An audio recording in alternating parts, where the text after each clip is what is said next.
DK ಕ್ಯಾಬಿನೆಟ್ನ ಸಚಿವ ಸಂಪುಟ ವಿಸ್ತರಣೆ ಕಸರತ್ತು ಈಗಾಗಲೇ ಮತ್ತೆ ಶುರುವಾಗ್ತಾ ಇದೆ. ಸೋಮವಾರವೇ ಸಚಿವರ ಪ್ರಮಾಣವಚನ ಫಿಕ್ಸ್. 2 ದಿನದಲ್ಲಿ ಸಿಎಂ ಕೈ ಸೇರಲಿದೆ ನೂತನ ಸಚಿವರ ಲಿಸ್ಟ್. ದೆಹಲಿಯಿಂದ ವಾಪಸ್ಸಾದ ಎಲ್ಲ ಸಚಿವಾಕಾಂಕ್ಷಿಗಳು. ಹಾಗಾಗಿ ಸೋಮವಾರವೇ ಸಚಿವರ ಪ್ರಮಾಣವಚನ ನಿಗದಿಯಾಗುವ ಸಾಧ್ಯತೆ ಇದೆ. 2 ದಿನದಲ್ಲಿ ಸಿಎಂ ಕೈ ಸೇರಲಿದೆ ನೂತನ ಸಚಿವರ ಲಿಸ್ಟ್. ದೆಹಲಿಯಿಂದ ಈಗಾಗಲೇ ಸಚಿವಾಕಾಂಕ್ಷಿಗಳು ಕೂಡ ವಾಪಸ್ಸಾಗಿದ್ದಾರೆ. ಹೈಕಮಾಂಡ್ ಮಟ್ಟದಲ್ಲಿ ಒತ್ತಡ ಹೇರುವಂತ ಒಂದು ಪ್ರಯತ್ನಕ್ಕೆ ಮುಂದಾಗಿದ್ರಲ್ಲ, ಅವರೆಲ್ಲರೂ ಕೂಡ ಶಾಸಕರುಗಳು ವಾಪಸ್ಸಾಗಿದ್ದಾರೆ. ಜೂನಿಯರ್ ಲಿಸ್ಟ್ನಲ್ಲಿ ಯಾರ್ಯಾರ ಹೆಸರಿರುತ್ತೆ ಅನ್ನುವಂಥ ಕುತೂಹಲ ಇರುವಂಥದ್ದು. ಏರ್ಪೋರ್ಟ್ನಲ್ಲಿ ನಗು ಮುಖದಿಂದಲೇ ನಯನಾ ಮೋಟಮ್ಮ ಶಾಸಕಿ ರಿಯಾಕ್ಷನ್ ಕೊಟ್ಟಿದ್ದಾರೆ. ಜೂನಿಯರ್ಸ್ ಲಿಸ್ಟ್ನಲ್ಲಿ ಇದೆಯಾ ಶಾಸಕಿ ನಯನಾ ಮೋಟಮ್ಮ ಹೆಸರು? ಸಚಿವ ಸ್ಥಾನಕ್ಕೆ ನಾನೇನು ಬೇಡಿಕೆ ಇಟ್ಟಿಲ್ಲ, ಜಸ್ಟ್ ಮಾತಾಡ್ಸಿದ್ದೀನಿ ಅಷ್ಟೇ ಅಂದಿದ್ದಾರೆ. ಅವಕಾಶ ಕೊಟ್ಟರೆ ನಮ್ಮ ತಾಯಿಯವರ ರೀತಿ ನಾನು ಕೆಲಸ ಮಾಡುವೆ ಅಂತ ಹೇಳಿದ್ದಾರೆ. ಹೇಳಿ ಕೇಳಿ ನಯನಾ ಅವರ ತಾಯಿ ಮೋಟಮ್ಮ ಅವರು ಹಿಂದೆ ಇಂದಿರಾ ಗಾಂಧಿಯವರ ಕಾಲದಿಂದಲೂ ಕೂಡ ಬಹಳ ಅತ್ಯಾಪ್ತರು ಹೈಕಮಾಂಡ್ ಮಟ್ಟದಲ್ಲಿ. ಹಾಗಾಗಿ ಈಗ ಅವ್ರ ಮಗಳು ಶಾಸಕಿಯಾಗಿದ್ದಾರೆ. ಹಾಗಾಗಿ ನಯನಾ ಅವರಿಗೆ ಸಿಗಬಹುದಾ, ನಯನಾ ಮೋಟಮ್ಮ ಅವರಿಗೆ ಅನ್ನುವಂಥ ಕುತೂಹಲ ಇದೆ. ಸಚಿವ ಸ್ಥಾನ ನಮಗೆ ಯಾರೂ ಸುದ್ದಿ ಕೊಟ್ಟಿಲ್ಲ, ಸಿಎಂ ಭೇಟಿಯಾಗಿರುವೆ ಅನ್ನುವಂಥ ಮಾತನ್ನು ಕೂಡ ಹೇಳಿದ್ದಾರೆ. ನಯನಾ ಮೋಟಮ್ಮ ನಗುಮುಖದಿಂದಲೇ ಬಂದರು. ಅವರು ಕೂಡ ಸಚಿವ ಸ್ಥಾನದ ಬಗ್ಗೆ ನಾನೇನು ಬೇಡಿಕೆ ಇಟ್ಟಿಲ್ಲ, ಆದರೂ ಮಾತಾಡಿಸ್ಕೊಂಡು ಬಂದಿದ್ದೀನಿ ಅಂದಿದ್ದಾರೆ. ಯಾರಿಗೂ ಏನು ಸುದ್ದಿ ಕೊಟ್ಟಿಲ್ಲ. ಏನಾದರೂ ಸಿಎಂ ಅವ್ರನ್ನ ಭೇಟಿ ಆಗಿದ್ರು? ಸಿಎಂ ಅವ್ರನ್ನ ಖಂಡಿತ ಅದು ಸಹಜವಾಗಿ ಭೇಟಿ ಆಗ್ತಾ ಇದ್ರು, ಭೇಟಿ ಆಗಿದೆ. ಆ ಥರ ನಾನೇನು ಬೇಡಿಕೆ ಇಟ್ಟಿಲ್ಲ, ಜಸ್ಟ್ ಮಾತಾಡ್ಸಿದ್ದೀನಿ ಅಷ್ಟೇ. ಕಿರಿಯರ ಸ್ಥಾನದಲ್ಲಿ ನಿಮ್ಗೆ ಅವಕಾಶ ಇದೆಯಾ ಅಂತ? ಮಹಿಳಾ ಕೋಟಾನು ಇದೆ, ಕಿರಿಯ ಕೋಟಾನು ಇದೆ ಅಂತ ನೋಡೋಣ ಏನಾಗುತ್ತೆ ಅಂತ. ಯಾಕೆ ಮೇಡಮ್ ಮೊದಲು ಕೊಟ್ಟು ಎಷ್ಟು ಭೇಟಿ ಹೋಗ್ತಿರ್ತಲ್ಲ, ಏನಾದ್ರು ಸಸ್ಪೆನ್ಸ್ ಇದೆಯಾ ಅಂತ?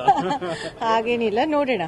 ಪಕ್ಷಕ್ಕೋಸ್ಕರ ತಾಯಿಯವರು ಸಾಕಷ್ಟು ಸೇವೆ ಮಾಡಿದ್ದಾರೆ ಅಂತ ಯೋಜನೆ ಅಲ್ಲ, ಖಂಡಿತ ಅವಕಾಶ ಕೊಟ್ಟರೆ ಖಂಡಿತ ತಾಯಿಯವರು ಏನು ಕೆಲಸ ಮಾಡಿದ್ದಾರೆ ಅದರ ಅದನ್ನ ಒಂದು ರೀತಿ ಮುಂದುವರ್ಸ್ಕೊಂಡು ಹೋಗಬೇಕು ಅಂತ ಖಂಡಿತ ಇಚ್ಛೆ ಇದೆ. ಪಕ್ಷ ನನಗೆ ಅವಕಾಶ ಕೊಟ್ಟರೆ, ಹೈಕಮಾಂಡ್ ಅವರು ನನಗೆ ಅವಕಾಶ ಕೊಟ್ಟರೆ ಖಂಡಿತ ಅದನ್ನು ಮಾಡಿ ತೋರಿಸ್ತೀನಿ ಅಂತ ನನಗೆ ನಂಬಿಕೆ ಇದೆ. ಯಾರಿಗೂ ಬಂದಿಲ್ಲ. ಫೈನಲ್ ಲಿಸ್ಟ್ ಬರೋದೇ ಸಂಡೇ ರಾತ್ರಿ ಅಲ್ವಾ? ಸೊ ಸಂಡೇ ರಾತ್ರಿ ಏನಾದ್ರೂ ಗೊತ್ತಾಗುತ್ತೆ. ಬಹುತೇಕ ಫಿಕ್ಸ್ ಆಗಿದೆ, ಇನ್ನೊಂದು 3-4 ಪೆಂಡಿಂಗ್ ಇದೆ ಅಂತ ಹೇಳ್ತಾ ಇದ್ದಾರೆ. ಅದರಲ್ಲಿ ನಿಮ್ಮ ಹೆಸರು ಇದೆ ಅಂತ ಮಾಹಿತಿ. ನೋಡೋಣ ಏನಾಗುತ್ತೆ ಅಂತ.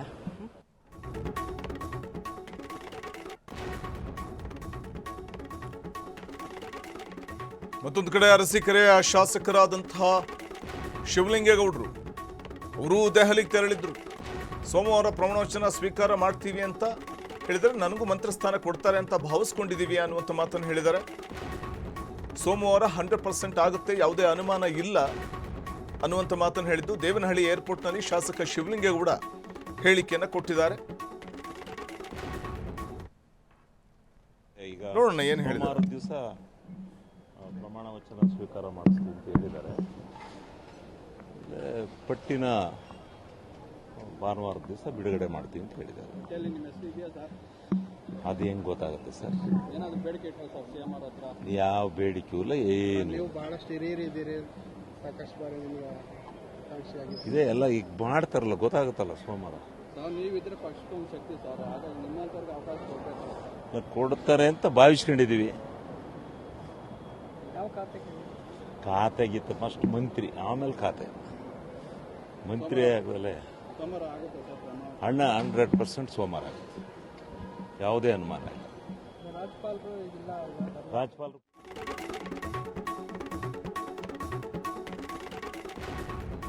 ಮಂತ್ರಿಗಿರಿ ಪಡೆಯೋದಕ್ಕೆ ಒಂದ್ ಕಡೆ ಶಿವಲಿಂಗೇಗೌಡರು ದೆಹಲಿಗೆ ಹೋಗಿದ್ರು. ಅರಸೀಕೆರೆ ಶಾಸಕರು ಸಿಗುತ್ತೆ ಅನ್ನೋ ನಿರೀಕ್ಷೆ ಇದೆ. ಮತ್ತೊಂದು ಕಡೆ ಶಿವರಾಜ್ ತಂಗಡಗಿ ಮತ್ತೆ ಮಂತ್ರಿ ಸ್ಥಾನ ಸಿಗಬಹುದು ಅನ್ನುವಂತಹ ಒಂದು ಆಶಾಭಾವನೆಯನ್ನು ವ್ಯಕ್ತಪಡಿಸಿದರೆ, ನನಗೂ ವಿಶ್ವಾಸ ಇದೆ, ಅವಕಾಶ ಸಿಗುತ್ತೆ ಅನ್ನುವಂಥ ನಿರೀಕ್ಷೆಯಲ್ಲಿದ್ದೀನಿ. ನೋಡೋಣ, ಪಟ್ಟಿ ಅನೌನ್ಸ್ ನಾಳೆ ಅಥವಾ ನಾಡಿದ್ದು ಆಗುತ್ತೆ ಅನ್ನುವಂಥದ್ದು ಶಿವರಾಜ್ ತಂಗಡಗಿ ಅವರ ಮಾತು. ಮಂತ್ರಿಗಿರಿ ಮತ್ತೆ ಸಿಗೋ ಖುಷಿಯಲ್ಲಿದ್ದಾರೆ. ಅವರು ಮತ್ತೆ ಸಂಪುಟದಲ್ಲಿ ಆದ್ಯತೆ ಸಿಗಬಹುದು. ಹಿಂದೆ ಸಿದ್ದು ಸಂಪುಟದಲ್ಲಿ ಮಂತ್ರಿ ಆಗಿದ್ರು, ಈಗ ಡಿಕೆ ಸಂಪುಟದಲ್ಲೂ ಮಂತ್ರಿ ಆಗ್ತಾರಾ ನೋಡಬೇಕು. ಹೈಕಮಾಂಡು, ಮುಖ್ಯಮಂತ್ರಿಗಳು, ಮಾಜಿ ಮುಖ್ಯಮಂತ್ರಿಗಳು, AICC ಅಧ್ಯಕ್ಷರು ರಾಹುಲ್ ಗಾಂಧಿಯವರು ಎಲ್ಲರೂ ಕುಂತು ಸಭೆಯನ್ನು ಮಾಡಿ ಒಂದು ಪಟ್ಟಿಯನ್ನು ಮಾಡಿದ್ದಾರೆ ಅಂತ ನಮಗೆ ಬಂದ ಮಾಹಿತಿ. ನನಗೂ ವಿಶ್ವಾಸ ಇದೆ, ನನಗೆ ಅವಕಾಶ ಸಿಗುತ್ತಾ ಅಂತ ನಾನು ವಿಶ್ವಾಸದಿಂದ ಇದ್ದೀನಿ. ನೋಡೋಣ, ನಾಳೆ ಆಗುತ್ತೋ ನಾಡ್ದಾಗತ್ತೋ ಅನೌನ್ಸ್ ಆಗುತ್ತೆ. ಒಟ್ಟು ವಿಶ್ವಾಸದಿಂದ ಅಂತೂ ಇದೆ. ಅಪ್ಪನಿಗೆ ಸಚಿವ ಸ್ಥಾನ ಕೊಡಿಸಲು ಮಗನ ಹರಸಾಹಸ. ಸಿಎಂ ದೆಹಲಿಗೆ ಹೋದಾಗಲೆಲ್ಲ ಮೊಹಮ್ಮದ್ ನಲ್ಪಾಡ್ ಫಾಲೋ ಮಾಡ್ತಾರೆ. ಅಪ್ಪ ಹ್ಯಾರಿಸ್ಗೆ ಮಂತ್ರಿಗಿರಿ ಕೊಡಿಸಬೇಕು ಅನ್ನುವಂಥದ್ದು ನಲ್ಪಾಡ್ ಅವರ ಒಂದು ಮಹದಾಸೆ. ದೆಹಲಿಯಲ್ಲಿ ಸಿಎಂ ಭೇಟಿಯಾಗಿದ್ದಾರೆ ಹ್ಯಾರಿಸ್ ಪುತ್ರ ನಲ್ಪಾಡ್. ಮಂತ್ರಿ ಮಂಡಲದಲ್ಲಿ ತಂದೆಗೆ ಸ್ಥಾನ ಸಿಗುತ್ತೆ ಅನ್ನುವಂಥ ನಂಬಿಕೆ ಅವರದ್ದು. ದೇವನಹಳ್ಳಿ ಏರ್ಪೋರ್ಟ್ನಲ್ಲಿ ನಲ್ಪಾಡ್ ಪ್ರತಿಕ್ರಿಯೆ ಕೊಟ್ಟಿದ್ದಾರೆ. ಮುಖ್ಯಮಂತ್ರಿಗಳು ಡೆಲ್ಲಿ ಹೋಗಿದ್ದಾಗ ಅಲ್ಲಿ ಸ್ವಲ್ಪ ಫ್ರೀಯಾಗಿ ಸಿಗ್ತಾರೆ ಮಾತಾಡೋಕ್ಕೆ ನೋಡೋಕ್ಕೆ ಅಂತ ನಾನು ಡೆಲ್ಲಿಗೆ ಹೋಗಿದ್ದೆ. ನಾನೇನು ಲಾಬಿ ಮಾಡೋಕ್ಕೆ ಹೋಗಿಲ್ಲ. ನಮ್ಮ ಅಪ್ಪ 4 ಬಾರಿ ಗೆದ್ದಿದ್ದಾರೆ, ಅವರು ಒಳ್ಳೆ ಕೆಲಸಗಳು ಮಾಡಿದ್ದಾರೆ, ನಡ್ಸ್ಕೊಂಡು ಬಂದಿದ್ದಾರೆ. ಅವ್ರನ್ನ ಮಂತ್ರಿ ಮಂಡಲದಲ್ಲಿ ಸೇರಿಸ್ತಾರೋ ಅನ್ನೋ ನಂಬಿಕೆ ನನಗೆ ನನ್ನ ಮುಖ್ಯಮಂತ್ರಿ ಮೇಲೆ ಇದೆ, ನಮ್ಮ ಹೈಕಮಾಂಡ್ ಮೇಲೆ ಇದೆ. ಮುಖ್ಯಮಂತ್ರಿಗಳು ಡೆಲ್ಲಿ ಹೋಗಿದ್ದಾಗ ಅಲ್ಲಿ ಸ್ವಲ್ಪ ಫ್ರೀಯಾಗಿ ಸಿಗ್ತಾರೆ ಮಾತಾಡೋಕ್ಕೆ ನೋಡೋಕ್ಕೆ ಅಂತ ನಾನು ಡೆಲ್ಲಿಗೆ ಹೋಗಿದ್ದೆ. ನಾನೇನು ಲಾಬಿ ಮಾಡೋಕ್ಕೆ ಹೋಗಿಲ್ಲ.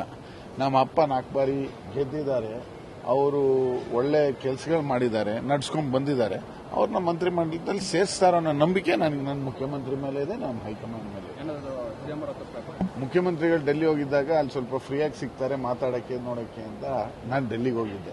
ನಾನೇನು ಲಾಬಿ ಮಾಡೋಕ್ಕೆ ಹೋಗಿಲ್ಲ.